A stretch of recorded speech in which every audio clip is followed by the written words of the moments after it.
Vous vous rappelez de votre père qui vous rabâchait de ne jamais fumer, alors qu'il avait toujours une cigarette à la bouche? Avec Michel Platini et Gianni Infantino, les anciens patrons de l'UEFA, c'est un peu la même histoire.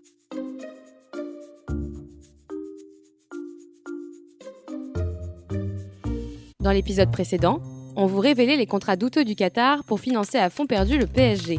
On va maintenant vous expliquer comment deux hommes ont mis en place une règle, puis ont permis au Paris Saint-Germain de la contourner.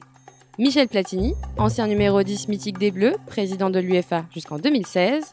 Gianni Infantino, l'ancien adjoint de Platini et actuel président de la Fédération mondiale de foot, la FIFA. En fait, pour éviter les combines financières dans le foot en Europe, l'UEFA a créé un gendarme, l'ICFC. Cette instance indépendante, créée par Platini en 2012, est chargée de surveiller les comptes des clubs. Ils sont pas bêtes à l'ICFC. Ils avaient bien vu que le contrat du PSG avec l'autorité touristique du Qatar était douteux. 215 millions d'euros par an pour utiliser la marque PSG et une tournée de promotion au Qatar, c'était un peu louche. C'est pour ça qu'ils ont ouvert une enquête en 2014. Pas bête, mais impuissant. Dans leur dos, Gianni Infantino négocie avec le PSG et accorde une belle faveur au club. Le contrat QTA passe de 215 à 100 millions, le manque est compensé par de nouveaux contrats toujours aussi douteux. Ouf, le club est sauvé. Les contrats se succèdent et ramènent de l'argent. Le PSG dépense sans compter. Il achète en 2017 les deux joueurs les plus chers de l'histoire du foot, Neymar et Mbappé, pour 402 millions d'euros. Les autres clubs l'ont un peu mauvaise. Ils accusent le PSG d'avoir triché. Pour garder la face, l'UEFA ouvre encore une enquête en septembre 2017. En arrivant à la tête de l'UEFA, le nouveau président Alexander Čeferin se retrouve avec l'affaire sur les bras.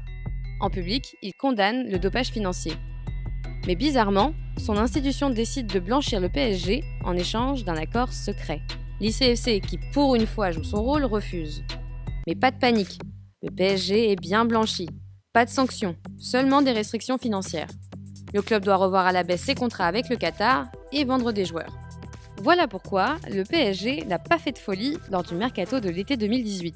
Une fois de plus, le club pense en sortir. C'était sans compter sur le président de l'ICFC qui trouve les sanctions trop douces. Il demande une nouvelle enquête en juillet 2018. Mais alors, pourquoi l'UEFA a couvert le PSG ? Les éléments de réponse se trouvent dans un de leurs documents confidentiels. Dans ce document, l'UEFA écrit que le Qatar est un État riche et influent qu'elle n'a pas envie d'affronter. Et puis, exclure le PSG de la Ligue des Champions, ça n'aurait pas été bon pour les affaires. Tout Football Leaks, c'est seulement sur Mediapart.